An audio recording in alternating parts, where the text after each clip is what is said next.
In Genesis chapter 1 and verse 1, it says, "In the beginning God created the heaven and the earth." The theory of evolution says something far different, and yet we know that the Bible is accurate and true. Most in the world do not, because it is spiritually discerned. And if God's Holy Spirit is not inside of your mind, you can be led to believe many, many different things. The first thing I'd like to ask is, did cavemen actually exist? The evolutionists say they did. And if they ever existed, was there a reason why? And was it because they just evolved or because of circumstances that occurred beyond their control? The world that then was before the flood came to a very screeching halt at one time when water covered the earth.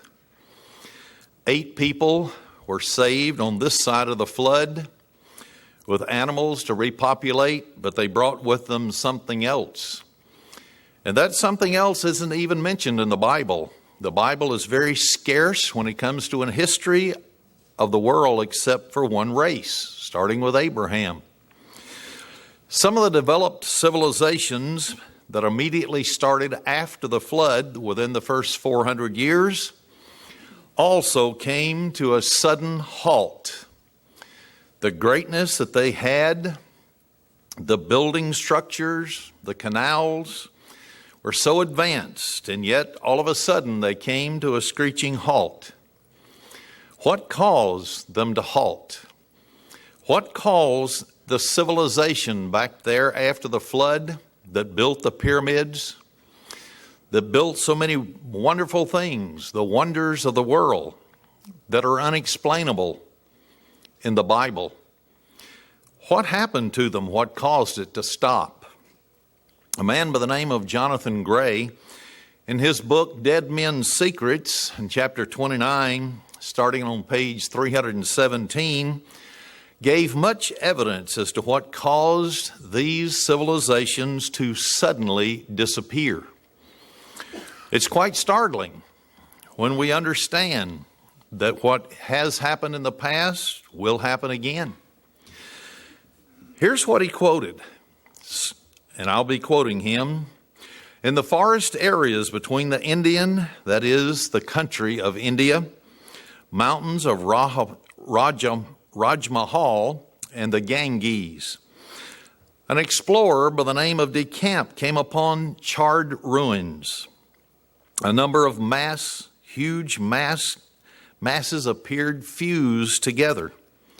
They were hollowed at various points, like lumps of tin stuck together in some molten fashion. This result could not be due to ordinary heat or fire, because it would have had to be something very, very hot." Continuing the quote, "Further south, the British official, Mr. Campbell, that was in the Indian area, stumbled upon similar ruins with a half vitrified courtyard." Now, vitrified is when something melts under intense heat and then crystallizes. He said it was produced by some unknown agent. That was at the time when he discovered it. Similar reports have come from travelers in the jungle areas. Reports of ruined buildings with walls like thick slabs of crystal. What could have done this? What could have made it crystallize? It had to be some kind of intense heat. It couldn't have been from a normal fire. He said, and went on and said, the explorer, Mr. H.J. Hamilton, received a substantial shock. When he entered a low-domed building, he recalled that suddenly the ground gave way under my feet with a curious noise. I got into a safe place and widened the hole with the end of my rifle butt and lowered myself into it. I was in a long and narrow corridor, which got its light from the space where the dome had split. At the bottom, I saw a kind of table and chair made of the same crystal as the walls.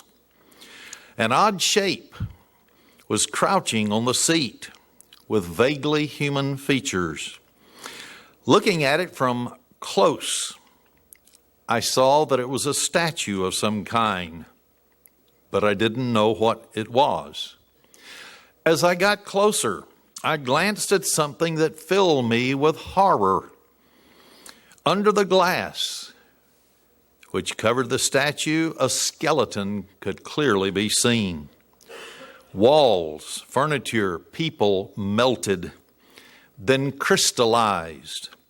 This could not have been a natural flame or volcanic eruption that could have produced such intense heat enough to cause this phenomenon. Only the heat released from an atomic energy could have done such a thing. Advanced weaponry in ancient times, it is more startling than fiction. End of quote. There were times in the past when things happen that are not recorded in the pages of the Bible because it only deals with Abraham and whoever he came into contact with, not with the rest of the world. In Britain, there are Druidic traditions that speaks of rods which spit fire and could kill human beings. The Museum of Natural History in London possesses a human skull from a period long ago. They found it 60 feet underground as they dug up. The archaeologists dug and dug. On the left side of the skull is a hole. It is so perfectly circular that it could not have been made by anything like a spear, which would have been a jagged hole. It had to be some kind of high-speed projectile. The only thing that it could have been was some type of a bullet. Because when you looked on the other side from the hole where this penetrated in the brain and in the head, it was blown out. And so the skull on one side had this perfect circular hole, but on the other side, most of the fragments of the bone and skull had been blown to pieces. This is the same feature that is seen in modern victims when they're shot with high-powered rifles. And so back then, they definitely had advanced technology. A forensic authority from Berlin, Germany, has positively stated that this neat round hole and the shattering effect on the opposite side of the entrance into the head and the skull could only have been caused by a bullet, and that a high-powered rifle of some kind. The Paleontological Museum in the former Soviet Union had a skull of what they called a prehistoric bison. In the head of that bison was a hole, perfectly round. The other side was blown out. And so, once again, they came to the conclusion that it was some kind of a high-powered projectile that went into the head and came out the other side. And it had to be at high velocity.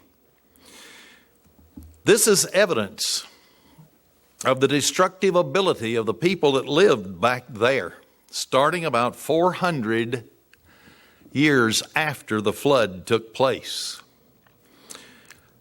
They didn't use primitive clubs to beat one another. They had advanced technology. They disproved the theory of evolution in every form. In India, bullets of iron were used, lead shot, explosives of saltpeter. They found the evidence uncovered out of the ground, sulfur and charcoal, as well as other type of cannons that made great thunder. This was 3000 BC. 3000 BC. And so this information proves from the digs that have taken place all over the world that highly advanced civilizations existed. That's why they could build such gigantic pyramids. They had the technology, they had the knowledge to do it. Most people don't realize it, but they've discovered, these archaeologists, as they dig in the ground, that guns were fired and rockets against Alexander the Great as he approached the Indian border, the country of India. Other weapons of advanced civilizations in various areas of the world were, and they have uncovered these, rocket torpedoes in Arabia. Landmines were used against Hannibal to destroy the Roman armies.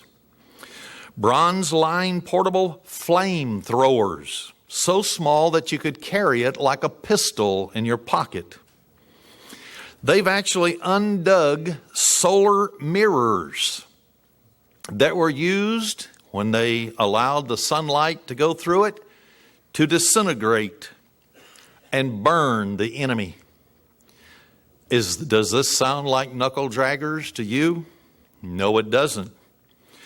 They have actually found electromagnetics that withdrew nails from ships so they could ship or sink the ships.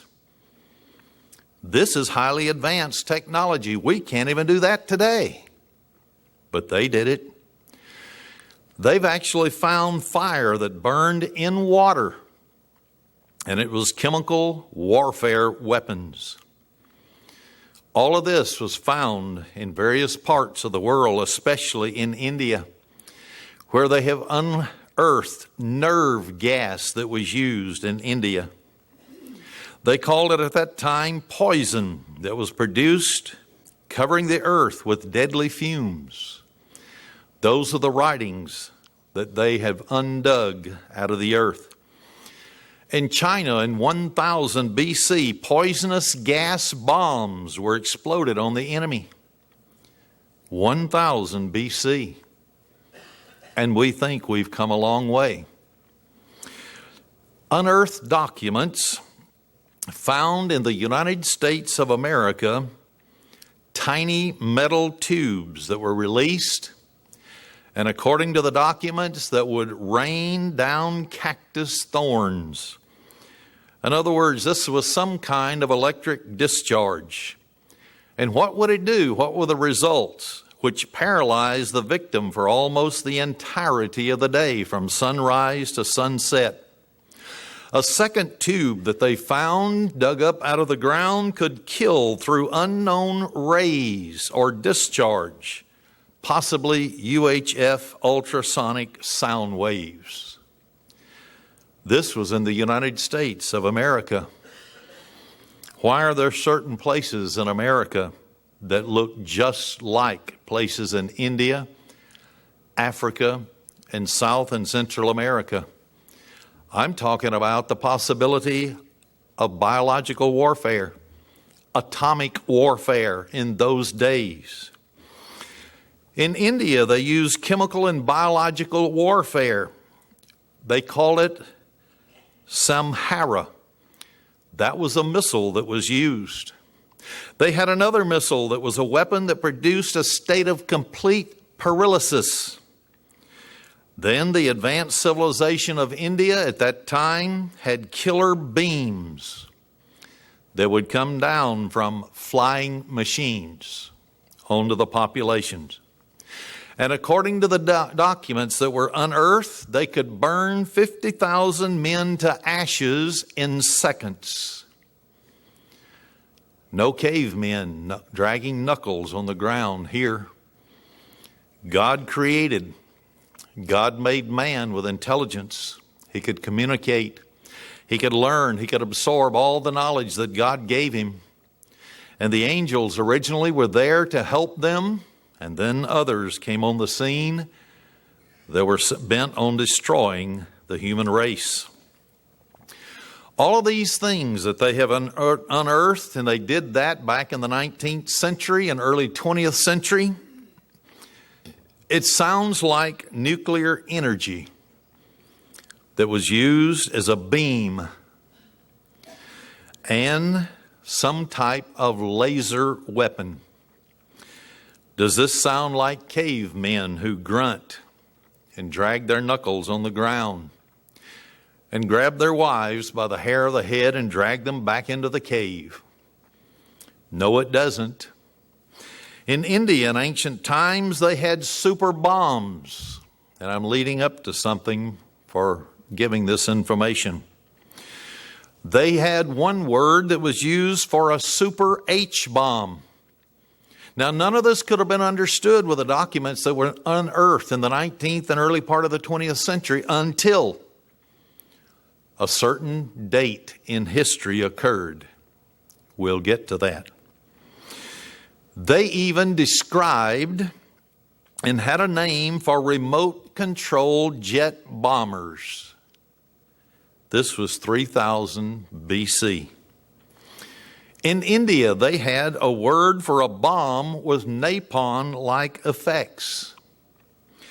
They had another word that was in the documents that were unearthed that was used to attack the nervous system.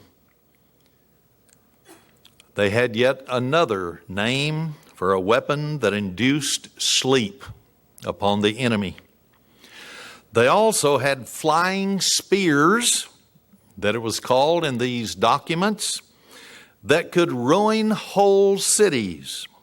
This is possibly nuclear warheads. But that's not all. In ancient times, they actually knew about the atomic theory. They knew what we know today, only they were far more advanced in their knowledge of it. The ancients who lived in the world that was then before the flood, and then they brought it over onto this side of the flood, and civilizations began about 400 years after the flood. They knew about infinitely small things such as atoms and particles that circulate around the nucleus, protons, and so on. They knew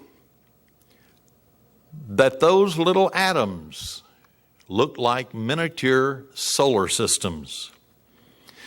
The theory of atomic energy was known in Egypt. In Greece, a document was found that had this statement, and I quote, "In reality, there is nothing but atoms and space," end of quote. That was quoted from the book Atlantis, From Legend to Discovery, page 80. In Phoenicia, the atom's capability of being divided was known, and it was discovered in the 20th and 21st century by modern man, but they knew it back there. And since that time, we have discovered these small particles. They're still finding more as they learn. Rome wrote of atoms rushing everlastingly through all space.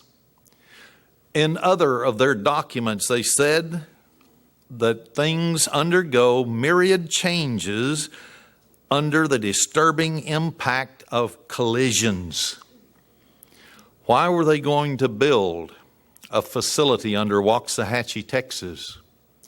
And they were going to have atoms going in two separate directions, and they would smash, called a super collider, so they could get the results of what happens when atoms impact one another. And they split and break down into smaller fragments. They went on in those documents and said, and I quote, "It is impossible to see the atom because they are too small," end of quote. That came from the book, We Are Not the First, page 72.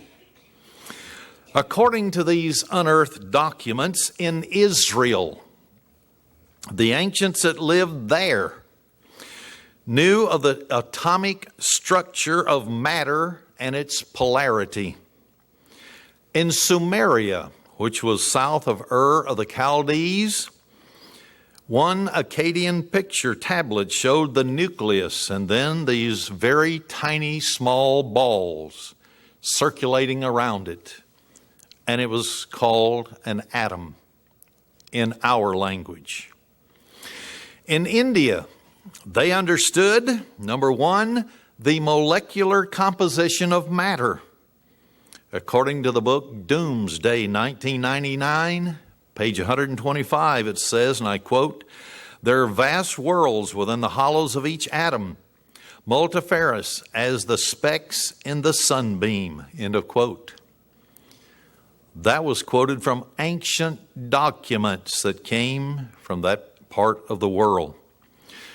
The atoms, which themselves contain particles, are mostly empty space. We've already discovered that today, but they knew it back then. So we agree with what they have already said in these documents that could not have been understood until a certain year in history. Each atom is like a small solar system. It has what we'd call a sun or a nucleus, with planets orbiting around it like electrons, just like our solar system.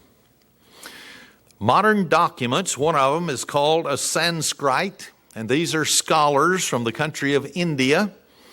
They have no idea why such a small fraction of a second was necessary in ancient times. All they know is that they handed it down from generation to generation in the same written form. They preserved it.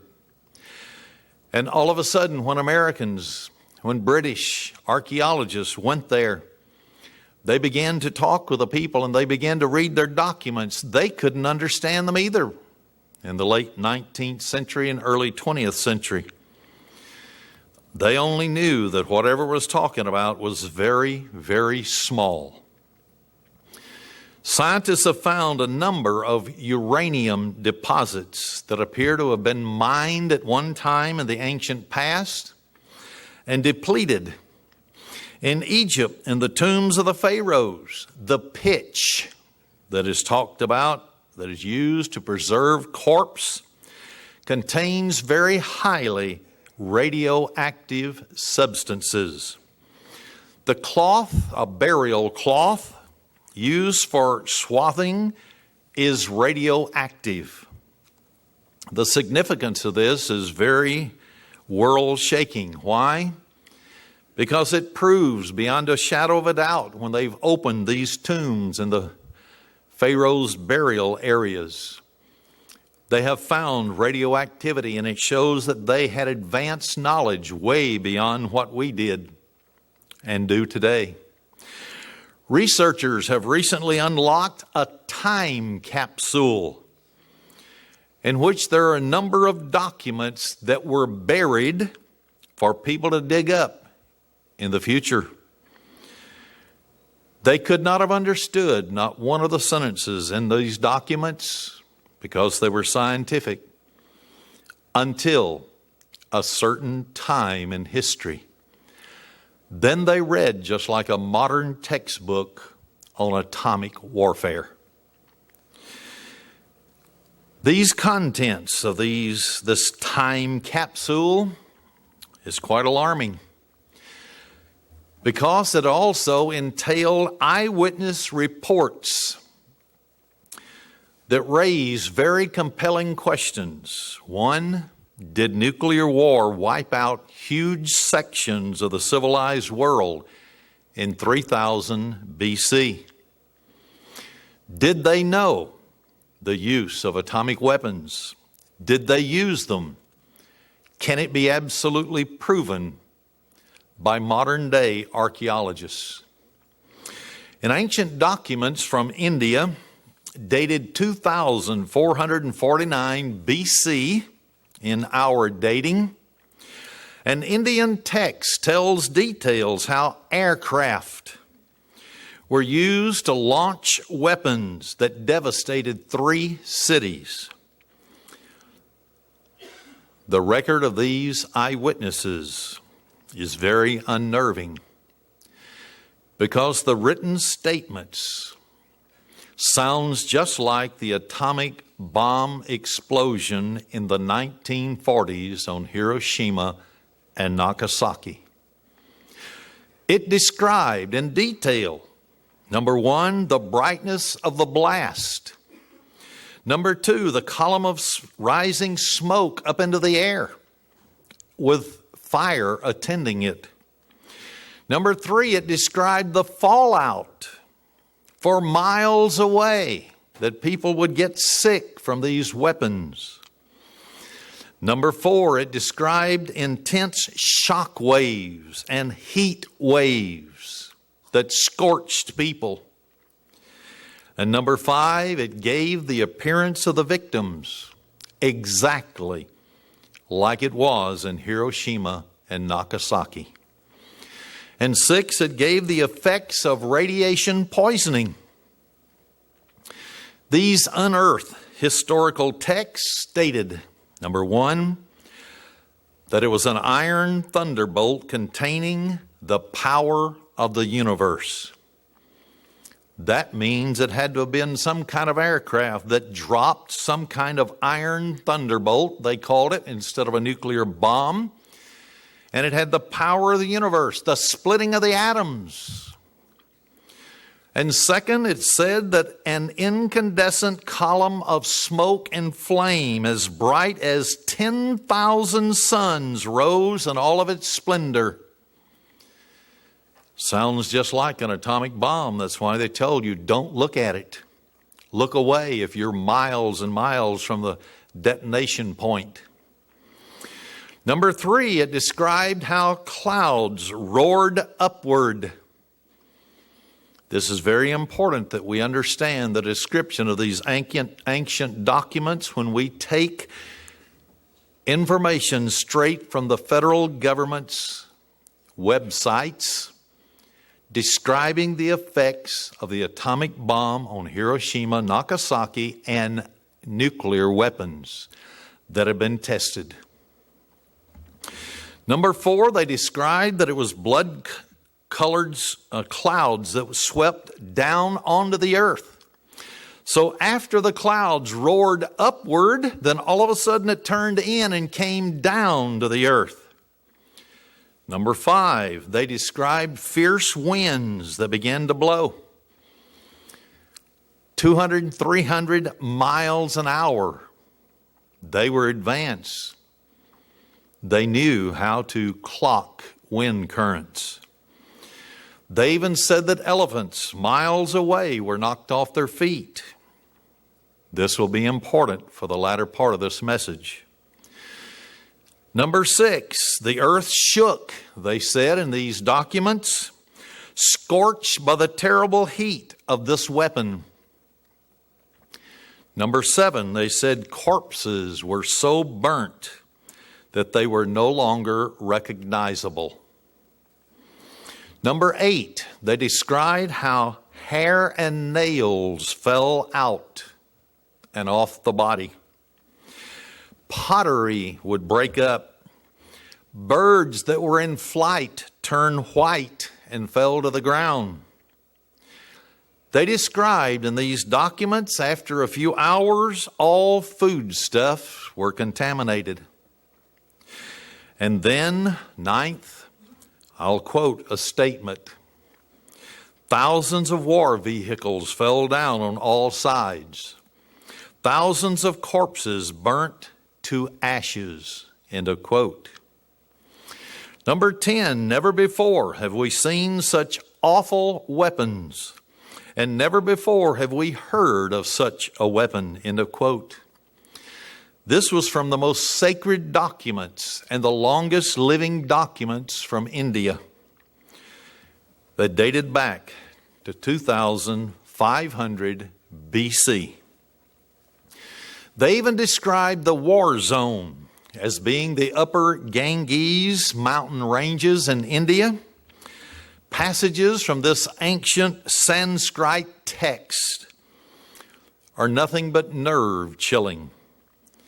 The utter terror of the survivors was written right into the pages that have survived and been handed down today. Survivors that were to never know this golden civilization ever again because it was destroyed. Until modern man started to experiment with radioactive substances, no person on earth could have described radiation sickness. Why? It didn't exist. We didn't know about it. They couldn't understand what it was writing about in those ancient texts. Yet radiation sickness in clinical detail in those manuscripts is described. Exactly what happened to the victims of Hiroshima and Nagasaki. The hair loss, vomiting, weakness, and then eventual death. All classic symptoms of radiation poisoning. The manuscripts were telling what happened in their day. Could it also be that we have now come upon the same understanding they had at that time and we're perfecting it? The manuscript states that an individual could save himself by removing any metal from his body, dipping himself in a river and staying there as long as they could. And the reason can only be to wash away the contaminated particles that have landed on the body. This is the exact practice of today. It's followed in minute detail, and yet they've never read the manuscripts. The Babylonia Gilgamesh epic recounts a day when, quote, the heavens cried out. The earth bellowed an answer. Lightning flashed forth. Fire flamed upward. It rained down death. The brightness vanished. The light was extinguished. Everyone who was struck by the lightning was turned to ashes. End of quote. That came from the book According to the Evidence, page 164. In reference to Tibet, Mongolia, and Gobia, which is a part of Mongolia, but now it's a desert, there was ancient books and writings that were preserved. They were called the Tibetan stanza. And so this talked about a Holocaust engulfing two warring nations that engaged in air flight warfare. They utilized blinding rays, spheres of flame, shining darts and lightning. Of course, this was just a description of the weapons and how they were used. The nations were, according to this book or this document, number one, the dark-faced and the yellow-faced. That's the Mongolians of the Gobi civilization at that time. A few of the yellow-faced escaped the flooding and nuclear devastation that took place. But the dark-faced that fought in this war were annihilated. Now, that's not all that they called dark-faced, just that participated in the war. And it said the straight-eye peoples of Europe and the Middle East were among the survivors. Apparently, they had been involved in this nuclear conflict also, but survived. Ancient Mayan texts, this is in South and Central America, describe the effects, very destructive effects of a fire from the sky that put out eyes and decomposed flesh and the internal organs of the body, just like the atomic bomb of Hiroshima. They actually stated in their document, Popol Vuh, that the great cities to the north, that's in the United States of America, were destroyed. Canadian Indians till this very day state, according to their traditions handed down from one generation to another, they spoke of men who flew upon the skies, that's airplanes, aircraft, and had shining cities and grand homes to the south, that was the United States.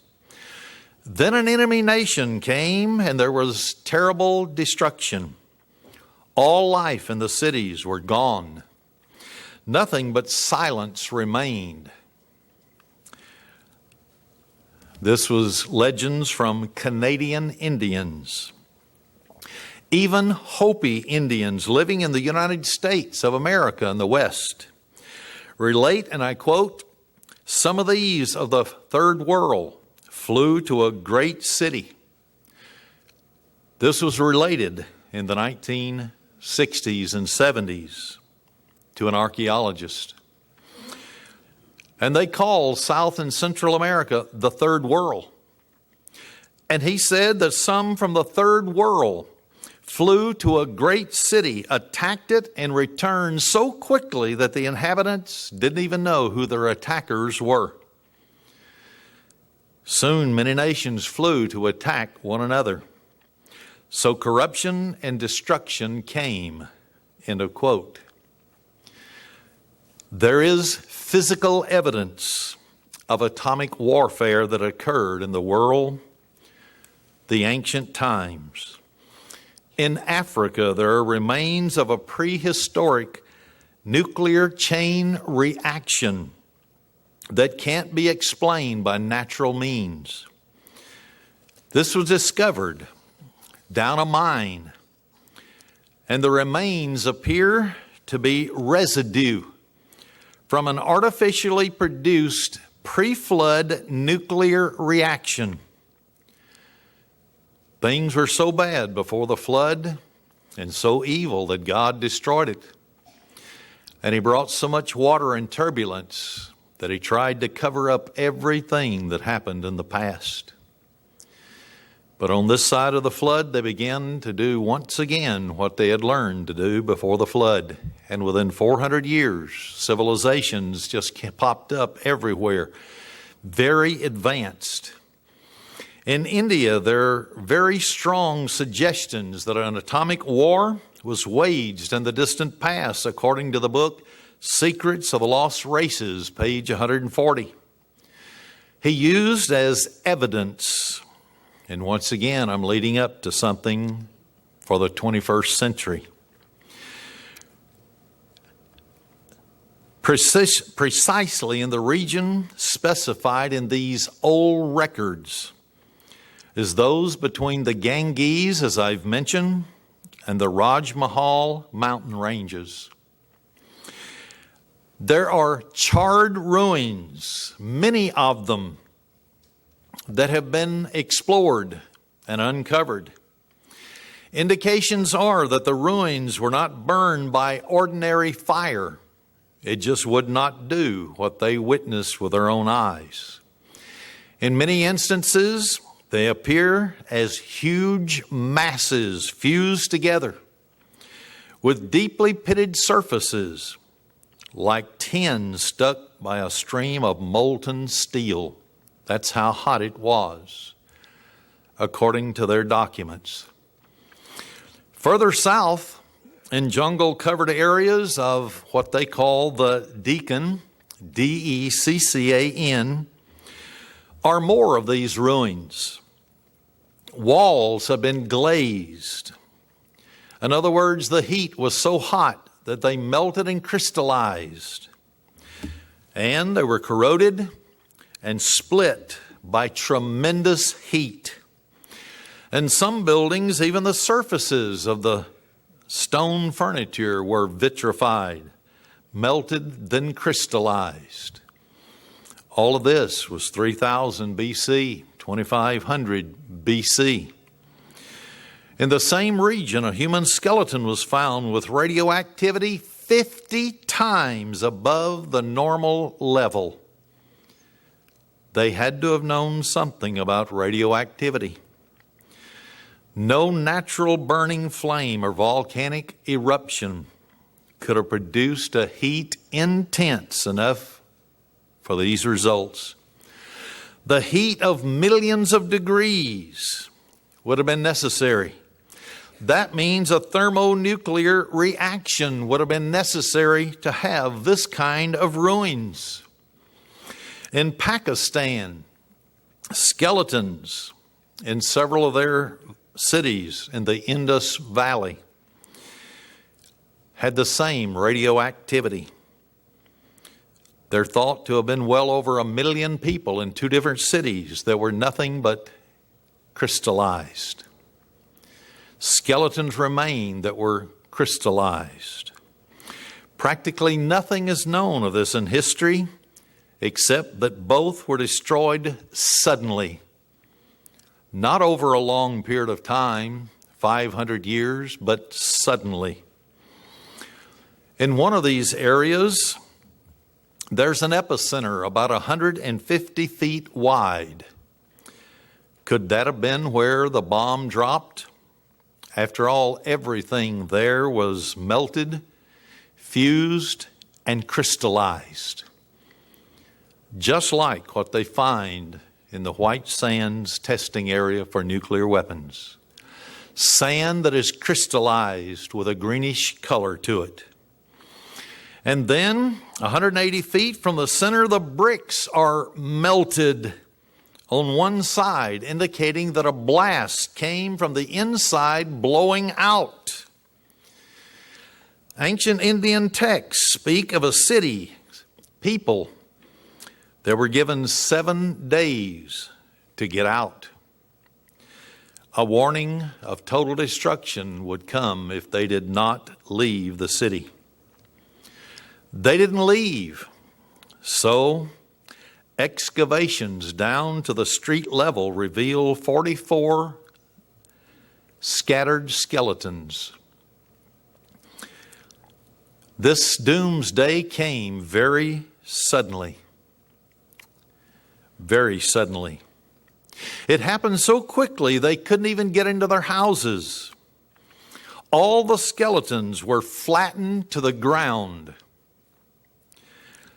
And in one case, there was a mother and a father and a child, flattened in the street, still holding hands. The skeletons were thousands of years old, and they're still some of the most radioactive ever found anywhere in the world. They are on par with the radioactivity of Hiroshima and Nagasaki. That information came from the book Doomsday, 1999, page 123 and 124. In Iraq, melted ruins of a ziggurat structure not far from the ancient city of Babylon appeared as if fire had struck the tower and split it down to the very foundation. End of quote. Brickwork, was changed. It was vitrified, melted, then crystallized. And that's why they could find it, because it has weathered time, just been buried under the ground. The whole ruin is like a burnt mountain. All of this was in the book, or from an article by a Mr. Eric von Fang, entitled Strange Fire on the Earth, that appeared in a publication called Creation Research Society Quarterly, December 1975, page 132. What power could have melted the bricks? Nothing but a monster thunderbolt or an atom bomb, one or the other. Another very interesting proof that there was a superior civilization with great knowledge and not cavemen with their knuckles dragging the ground is that when the very first atomic bomb was exploded in New Mexico, the desert sand turned to fused greenish glass. It all fused together as if it were one giant glass. Greenish color. This was sand. In 1947 in Babylonia, in the Middle East, archaeologists were working on a site. They uncovered 4 different levels where human beings had lived. The top level was a layer of agrarian culture where they had farms. The second layer showed that they were herdsmen. Then a still older layer, it showed cavemen-like cultures. Then the real surprise came as they dug on down to the 4th level. They reached another level, and it was nothing but fused green glass. What does that tell us, really? That there was an ancient civilization that used nuclear weapons. It destroyed everything, and the glass fused. And the survivors, who had no heating, no air conditioning, no automobiles, no airplanes, no knowledge of electronics, had to head for the caves to get in out of the weather. And so they did survive by finding whatever tools they could to start remolding society.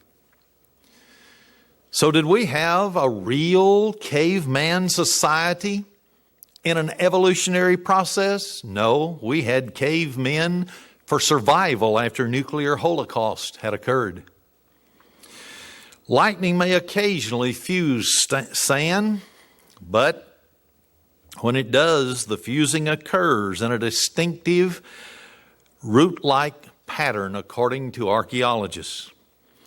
Only a nuclear explosion could produce an entire layer, a whole stratum of fused green glass.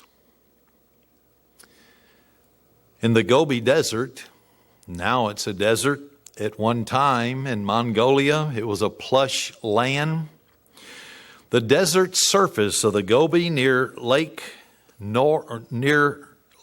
Nor Lake is covered with the same type of vitreous, melted first, then crystallized green glass. And the sand is identical to that in Red China's atomic tests in a different location. But the desert has certain areas of similar glassy sand that have been there for thousands and thousands of years. There are ruins which bear the marks of blistering, enormous heat. It could only been done by one thing: to think that at one time men lived there. They loved, they raised families, they ruled, but one day, suddenly, they died there because of a nuclear holocaust. In Israel, in 1952, archaeologists uncovered in a 16-foot level, 16 feet down under the ground, a layer of fused green glass. It was 1/4 of an inch thick, and it covered an area of several hundred square feet. It was made of fused quartz sand. Had the same appearance as that of the atomic test sites in Nevada and in the Gobi Desert. In south central Turkey, at a place called Katal Huwake, archaeologists came up with thick layers of burned brick down under the ground. The blocks had been fused together by heat that was so intense that it actually penetrated more than 3 feet below the 4th level. The buildings were big. They had various levels. And under the floor level, bottom level, there was fused, crystallized sand and dirt up to 3 feet below the lowest level. Whatever this heat was, and we suppose that it was nuclear energy, was so enormous that it literally killed all bacterial decay. And so what was left there in crystallized form is intact. There has been no decay whatsoever. In North Syria, so completely were the royal buildings burned at Al-Alaq that the wall plaster was vitrified, melted, and then crystallized. And then, in some areas, basalt wall slabs had actually melted. And that's a very hard substance. Southern Sahara Desert hasn't always been a desert. Mr. Albion W. Hart, an engineer, graduate from MIT, Massachusetts Institute of Technology, was traveling in the desert, on the interior of it. He was puzzled because he came upon large expanses of greenish glass that covered the sand as far as the eye could see. Not until 50 years later, in his older age, when he happened to go by White Sands, New Mexico, where they tested the atomic bomb, did he recognize the same type of greenish silica fusion, where it was fused together from atomic energy. In Egypt, archaeologists have found fused green glass that has been found in sites of the oldest of the Egyptian kingdoms and even up into the middle kingdoms of Egypt, but not the more modern kingdoms. There were islands, one off Norway, and then in Scotland, Ireland, and the Canary Islands. They actually have discovered prehistoric forts and towers in those sections of the world where the walls are vitrified, melted under intense heat, and crystallized. And they say that they don't know what kind of energy it was that could have caused such a thing. That is, until the atomic bomb went off. And atomic energy was found, discovered. On the Isle of Man, the stones of the innermost cell of a long barrow, they called it, near one of the cities, was like fused together, just like in other areas of the world. Similar vitrifications or melting and then crystallizing have been observed in the Western Pacific, those islands. Then in Peru, and like I said, all this is leading up to something in my conclusion today. In Peru, at Cuzco, an area of 18,000 square yards of mountain rock has been fused and crystallized. No energy could have done it less than atomic. Likewise, a number of dressed granite blocks in a nearby forest had been vitrified through some type of intense radiated heat. It all is beginning to look like they knew something about nuclear weapons. Civilizations rose suddenly after the flood. Just as suddenly they disappeared the world over. Could it have been a worldwide nuclear war? And the survivors became known to modern evolutionists as cavemen? Just to survive.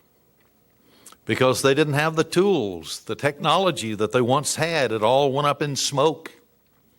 It was vitrified. melted and crystallized. In Brazil, the ruins of what they call the seven cities in the province of Pauiú are a monstrous chaos. They've been melted through extremely high energies. They don't know what it was. When they dug down, even into the streets, they found that they were crystallized. The walls were crystallized. In the United States of America, in the western United States, ruins exist in Southern California, in Colorado, Arizona, Nevada, in which the radiated heat was so intense as to liquefy the rock surface. That's energy. That is heat.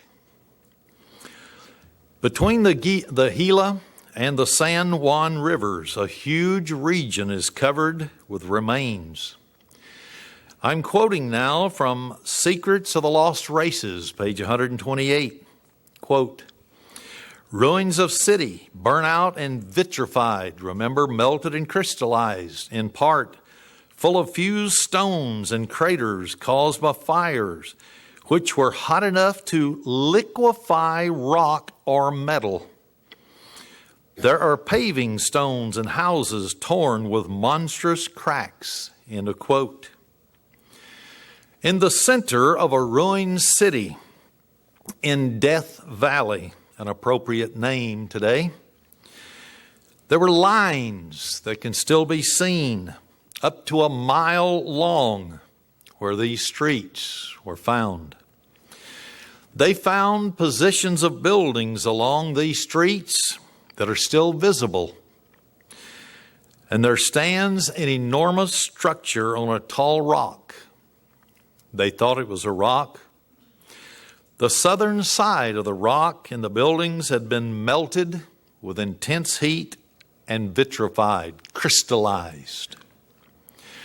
In the Mojave Desert, several of these circular patches of fused green glass exist. In Easter Island, a very unique wood carving with Semitic features, basically that's called white people, show the effects of nuclear radiation on the body. They drew them right on the walls, right on the rocks. They showed how the body, the organs would become, the glands would become goitered, swollen groin area, clenched mouth, wasted sunken cheeks, collapsed cervical vertebra, and then a distended stomach. All in remarkable detail according to those archaeologists who have been there. They said, these are the unmistakable nightmare symptoms of exposure to severe dosages of nuclear radiation. That was their conclusion. Does this perhaps tie in with the remains of fiery destruction that was discovered on the island, Easter Island? There was a pioneer scientist by the name of Professor Frederick Soddy. He happened to be a Nobel Prize winner, and he also discovered the isotope. He envisioned a past civilization which had mastered atomic energy. He made a statement, I'm quoting, "Can we not read into them," that's the prehistoric remains and the traditions handed down, "some justification for the belief that some former forgotten race of man attained not only the knowledge we have so recently learned, but also to the power that is not yet ours," end of quote. So he believed that there was a lost civilization that destroyed itself, and they had incredible power. We're learning of some of that power, but we haven't achieved what they did at that time.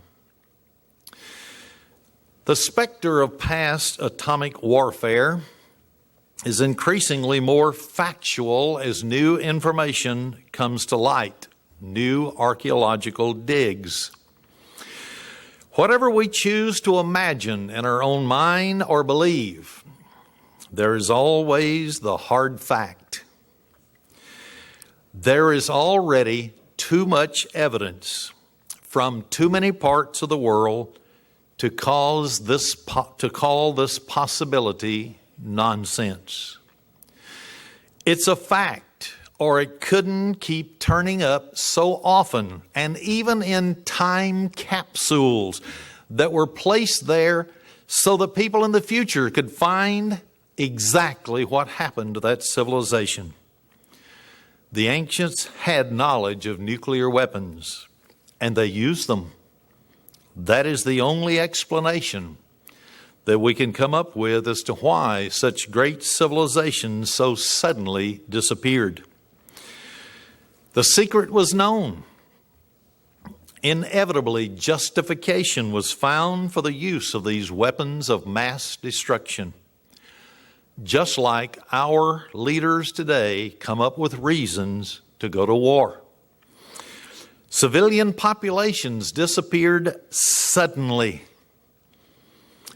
The question is, do we see the warning?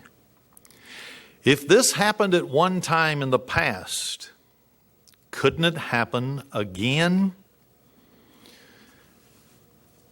In Ecclesiastes chapter 1, verse 9, it says this: the thing that has been, that's past tense. It is that which shall be, that's future tense. And that which is done is that which shall be done. And there is no new thing under the sun. Archaeology has proven that atomic warfare was known from 2500 to 3000 BC. Have we reached the same type of situation that they had in their day? Did they misuse their advanced technology to nearly create an extinction level event called nuclear war? Since 1945, the world has been under the threat of nuclear annihilation. The nuclear club among nations has grown from the United States and the United Kingdom, better known as England, to France, Russia, India, Pakistan, North Korea, and now Iran is hot on the trail. And Iran publicly offered all the Arab nations the technology for their own nuclear weaponry. Is there coming a nuclear showdown in the near future? Jesus foretold in several places in the Bible events that would occur at the end of the age. In Matthew 24, and this is one of the most famous, verse 21 and 22, for then shall be great tribulation, such as was not since the beginning of the world to this time, no, nor shall ever be. And except those days should be shortened, there should no flesh be saved. And as the Moffat translation says correctly, alive, showing a nuclear extinction event is possible. But for the elect's sake, those days shall be shortened. Is it very important for someone to remain faithful? Is it very important for someone, a church, individuals scattered the world over that has the Holy Spirit of God to remain faithful? The Bible says clearly, Jesus said it, the Son of God, our Savior, our Redeemer, that not a person would be saved on the face of the earth because of this extinction level event that's coming, if it was not for you and for me and others like us. In May of 1999, India surprised the CIA of the United States and possibly Pakistan's government by setting off several underground nuclear explosions. Pakistan, claiming self-defense, proceeded to build their own nuclear weapons. They have them today. What would actually happen if India and Pakistan had a nuclear exchange, or any other nation, or combination of nations, or a complete world war with nuclear weapons? Most people in India and in Pakistan or the United States or any other country that has nuclear weapons probably don't know that as many as 90% of the people, or possibly more, who die from a nuclear blast do not die of the explosion itself. Most people probably think that if they die from a nuclear blast, they will simply see a flash and be quickly cooked and evaporated into atoms floating around in the atmosphere. Those within approximately 6 square miles from the ground zero, this is for a 1 megaton blast, will be close enough to ground zero to be killed by the gamma rays emanating from the blast. Ghostly shadows of these people will be formed on any concrete or stone surface that lies behind them or under their feet, just like it did in Hiroshima and Nagasaki. And they didn't even have a 1 megaton bomb that dropped. They make up to 20 megaton bombs today. They literally will not know what hit them, since they will be vaporized before the electrical signals in our body sends to the brain a signal, get out of the area, will be vaporized. Of the many victims of nuclear war, these will be the lucky ones. They won't even know what happened to them. Outside the circle, though, where people will be instantly vaporized from the initial gamma radiation blast, the light from the explosion, which is many times hotter than the sun, is so bright that it will immediately and permanently blind every living thing, including farm animals.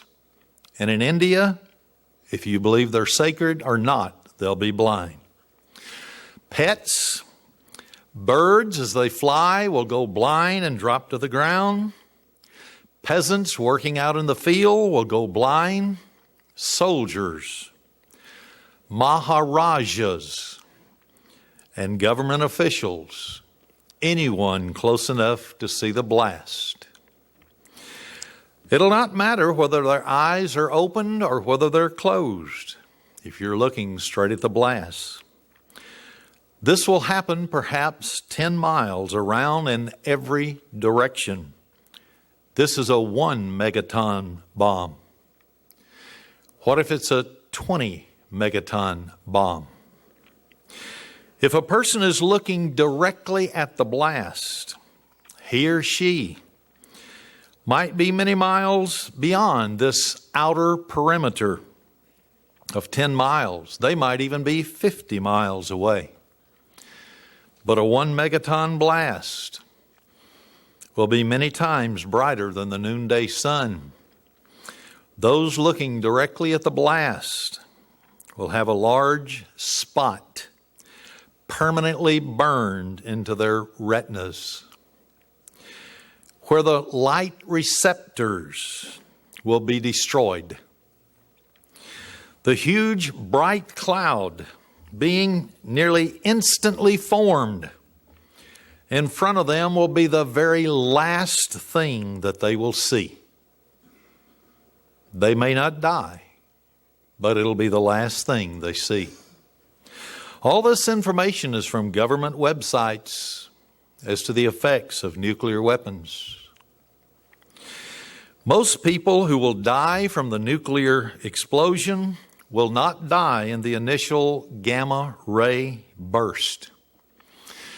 They won't even die in the multispectral heat blast that's made up mostly of X-ray and ultraviolet wavelengths.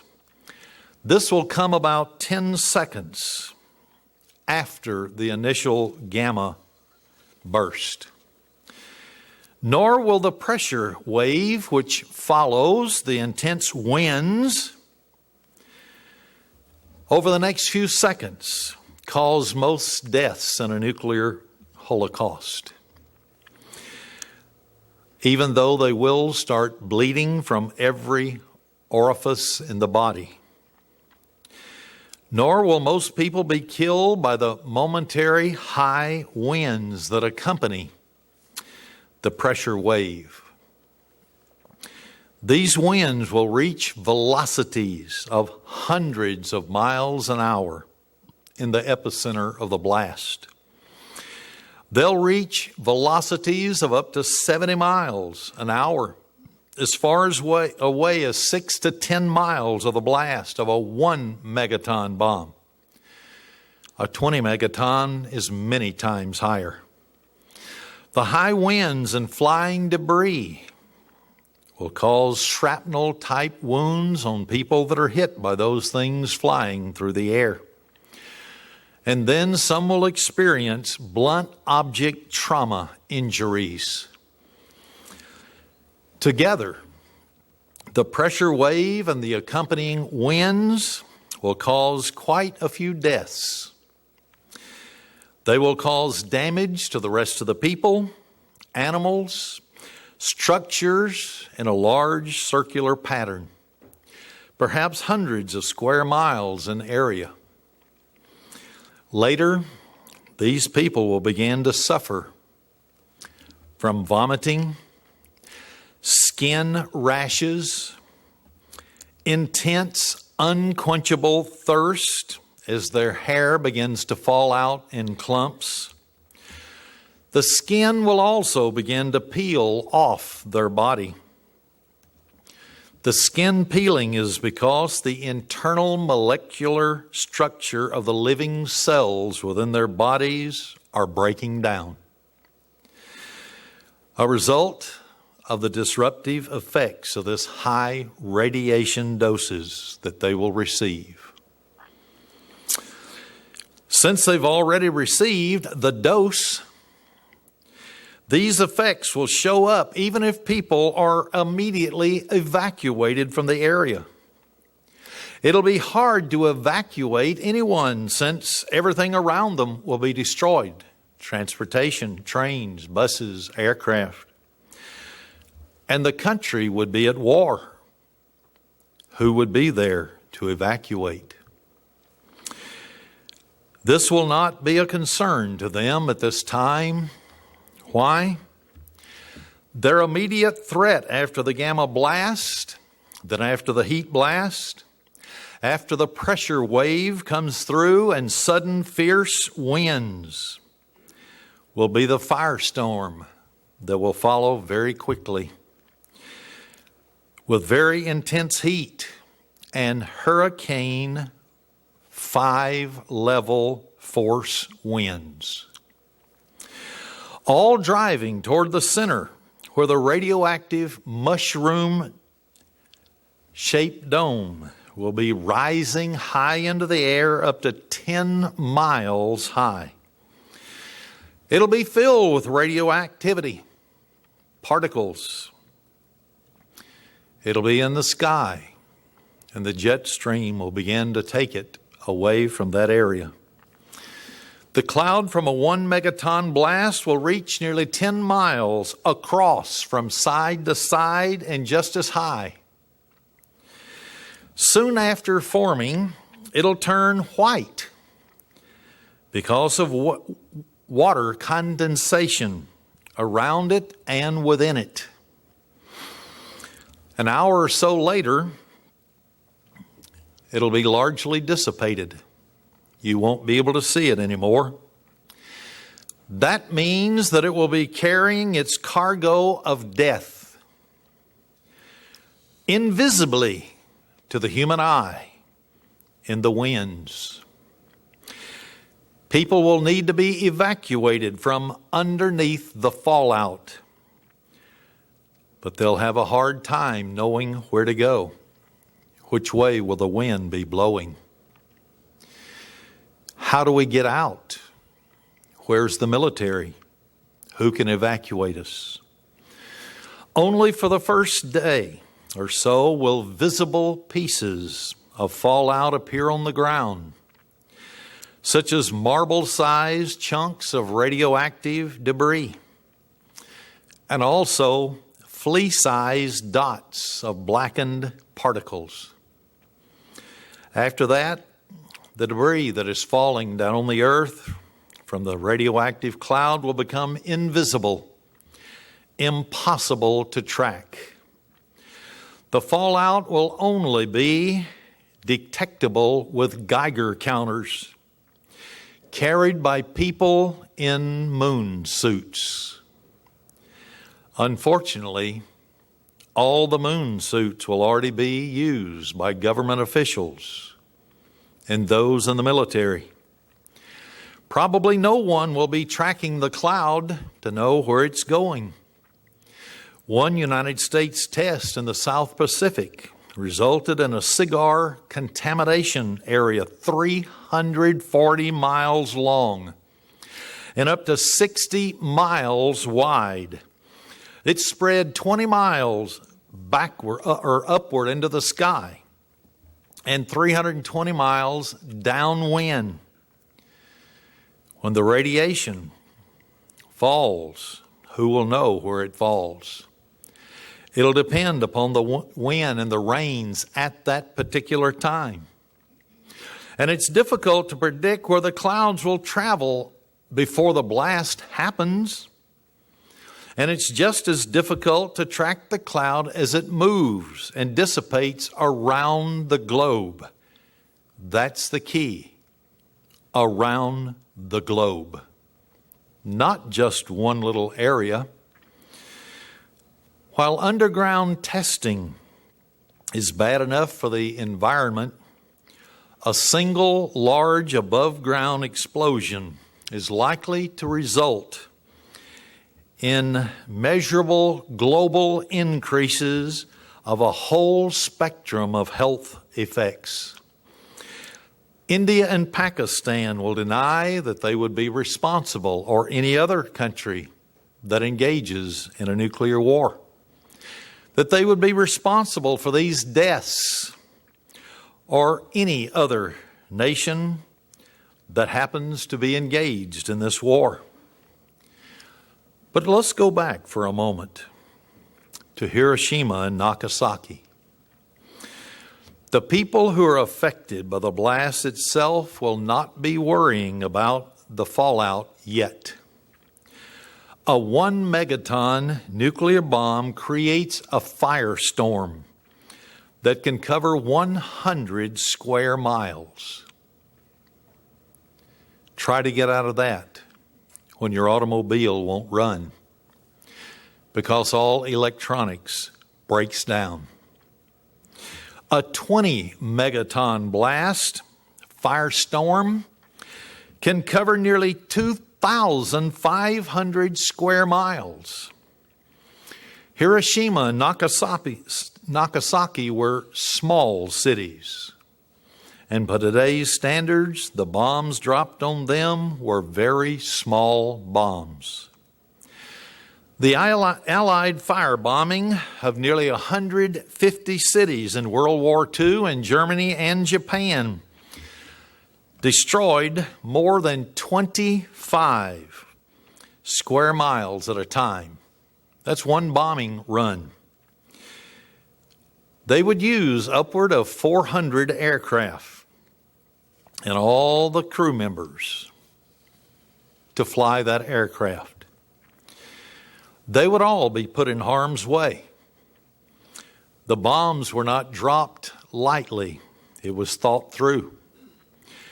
And they didn't leave a lingering legacy of radioactive contamination, as atomic bombs will do. In the span of a lunch hour, one multiple warhead, and a multiple warhead may have 10 to 18 different missiles programmed to go to different cities. Yes, one multiple warhead nuclear missile can destroy more cities than all the incendiary raids in history since 1900 and aerial warfare began. And the only thing that the combatant needs to do to carry off such a terrible accident, and they would call it an accident, I'm sure, would be to sit in his air-conditioned, comfortable room. He may never have seen any of the people that the nuclear bomb is going to reach.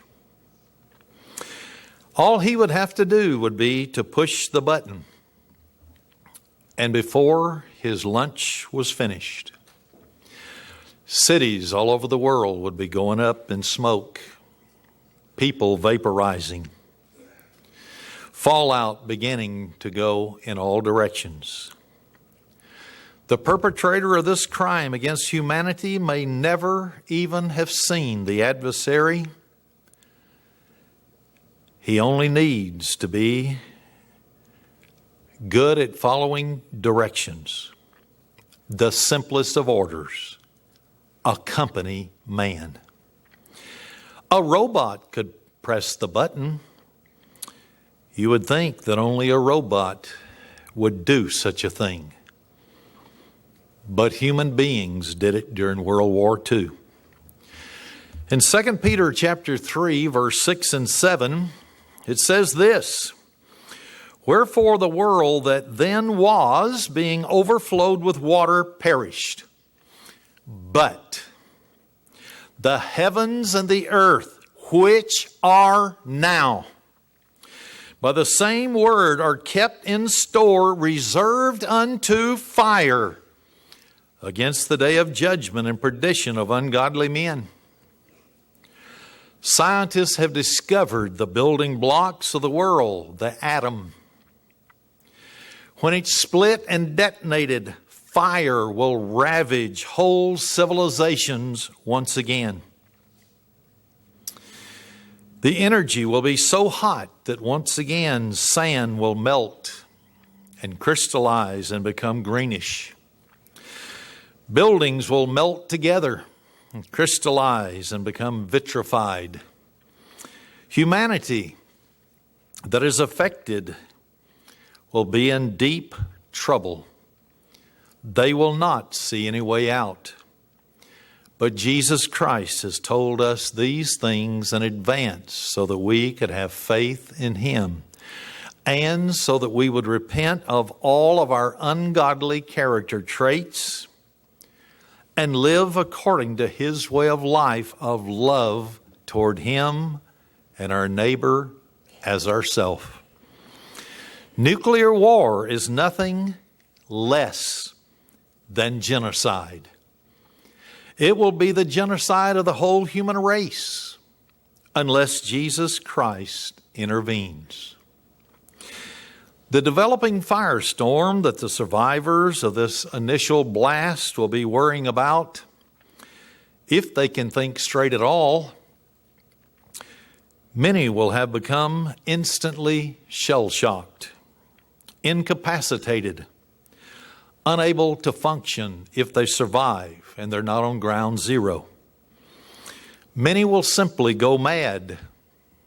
That would only be a given. The firestorm produces hurricane force winds in a matter of minutes. The fire will burn so hot that the asphalt in the streets will begin to melt and then catch on fire. Anyone running across the street will literally catch on fire and be melted into the pavement. Victims on fire will jump into the rivers or lakes to try to put out the fire. Only when they surface, they'll catch on fire again. It's unpreventable because of the intense heat at ground zero. For the survivors of this initial blast that do not die in the firestorm that follows, many will painfully die over the next few weeks. And this is the other 90%. It might begin as a tingling sensation on the skin or an itching, which starts shortly after the blast because of radioactive particles that have landed on your body. Those symptoms are signs that the body is starting to break down internally at the molecular level. The insides of those who get a severe dose of gamma radiation but manage to survive the other traumas, whose organs had once been well defined by X-ray machines, such as the lungs, the liver, you could identify them, the heart, the intestines, the spleen, and so on. They will begin to resemble an unidentified and undefined mass of bloody pulp. Within days or weeks, the victim, usually painful from every hole in their body, will be emitting blood. And the last merciful act is that they die. But this too will probably not be the most victims of a nuclear attack, how they die. There are long-range effects. A significant percentage, probably, of the people who die from a nuclear attack will die much later from the widespread release of radioactive material into the environment. These deaths will occur all over the world for centuries to come if there is no God to intervene in human affairs. Scattered deaths in pockets of highly mortality rates will continue from cancer, leukemia, and other health effects, especially genetic damage to coming generations. Nuclear weapons do not recognize the end of a war, or they don't recognize a signed peace treaty, or even the deaths of all the combatants if there's no one left. They simply keep on killing a percentage of those that happen to inhale or ingest their deadly byproducts into their body or onto their skin. Some deaths will occur hundreds or even thousands of miles away because low level of ionizing radiation that are capable of causing the full spectrum of health effects, even at a lower rate within the population. You will still get sick if you get even a lower rate. There will be radioactive runoffs into rivers, streams that flow through the blast area and the area under the radioactive mushroom clouds that drift. It may carry its deadly cargo, the little particles that fall to the ground and start in each human being a slow death for thousands of miles from the ground zero. It will begin raining a fallout of death only on some cities, but maybe not on other cities, according to the wind and the rains. Fallout will land upon nations that had not been involved in any way in nuclear war. Fallout from nuclear weapons that have been detonated do not recognize international borders. The fallout follows the wind patterns. Finally, an atmospheric blast of a nuclear device creates an electromagnetic pulse, which can be as large as the country of Pakistan itself, or India, or both of them combined according to the size of the nuclear device. The higher the altitude of the blast in the air, the bigger the circle of damage will be from the electromagnetic pulse. The electromagnetic pulse will electrify all sorts of metallic structures.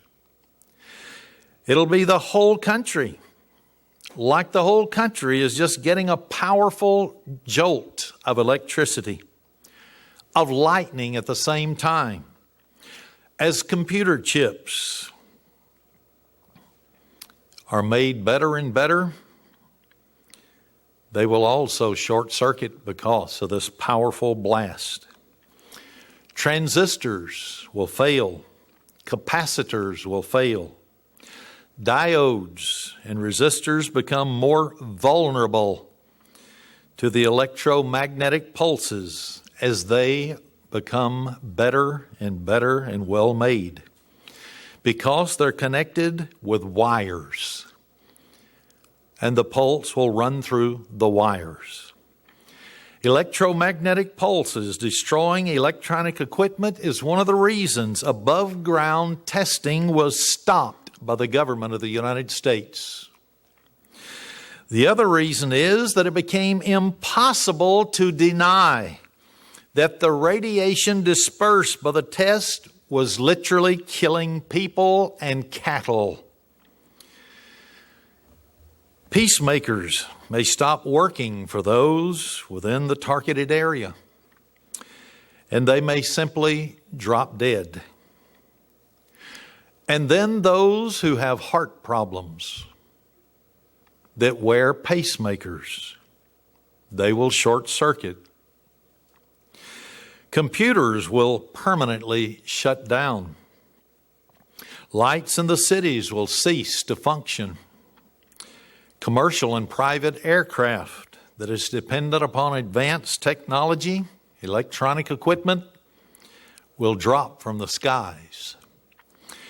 Airplanes will not be available for evacuation purposes, nor to airdrop uncontaminated food, fresh water, medicine, even morphine and cyanide that will be in great demand under these circumstances. Home plumbing systems and most other plumbing systems will suddenly be electrified, destroying the motors, the gauges, and electronics attached to those systems. Train tracks and telephone wirings will also carry the charge from the electromagnetic pulse. All of these things will have a nearly simultaneous surge of energy sent through them, igniting gas containers such as fuel storage tanks, propane tanks. Whatever doesn't blow up will stop working. There is a solution. First of all, admitting that mankind as a whole has left God. That's the first step to the solution. Do we believe the world will do that? Not a chance. A change of life to get in harmony with the revealed Word of God is the second. There will be individuals, though, that God has called. They're called the elect. They will have a change of life. They will live by the Word of God. If God sees these actions, He may just apply one of the Scriptures to your life personally. It's found in Luke chapter 21, verse 36. Watch you therefore and pray always, that you may be accounted worthy to escape all these things that will come to pass, and to stand before the Son of Man. There is also another scripture in the pages of the Bible that tells us a few things that we want to hear. We want to hear them, but we must pay the price for them to be effective in our life. In Revelation chapter 7, verse 1 to 4, it says, "And after these things I saw 4 angels standing on the 4 corners of the earth, holding the 4 winds of the earth, that the wind should not blow on the earth, nor on the sea, nor on the tree, any tree. And I saw another angel ascend from the east, having the seal of the living God. And he cried with a loud voice to the 4 angels, to whom it was given to hurt the earth and the sea, saying, Hurt not the earth, neither the sea nor the trees, till another marking and dividing place in history, till we have sealed the servants of our God in their foreheads. And I heard the number of them that were sealed, and it's 144,000. And I've proven before from Revelation 14, 1 to 6, that are the 144,000 are saints of God that follow him wherever he goes. But then, when this sealing occurs, notice something else. Could this be a possibility? What I've been talking about today, what they did in ancient times, which has happened, but that which has happened will happen. In Revelation 9, verse 14 and 15, when the 6th seal, or 6th angel, which had the trumpet, he was loosed. And notice what it says, verse 15. And the 4 angels were loosed, which were prepared for an hour, a day, and a month, and a year, for to slay the 1/3 part of men. 1/3 of men. Jesus must intervene in human affairs, or there will be no flesh saved alive. When he comes, notice what he will do to prepare for his 1,000-year reign as King of Kings and Lord of Lords. He says in Acts chapter 3, verse 19 to 21, remember all these things, the radioactivity, 1/3 of mankind killed. That's just in one battle. Not counting everything else that has happened in the trumpets in the book of Revelation, the asteroids sweeping the cities as is hit in the ocean and just knocks buildings over and washes people away. And then hits on the land surface and poisons the water. Here's what he says, though, repent you therefore and be converted, that your sins may be blotted out. And when the times of refreshing shall come from the presence of the Lord, and he shall send Jesus Christ, drop down just a little, whom the heaven must receive until the times of restitution of all things, which God has spoken by the mouth of all his holy prophets since the world began. Jesus, when he comes, will restore this planet, the radioactivity, all of the destruction that has taken place. Brethren, the good news is, after the darkness, there is hope.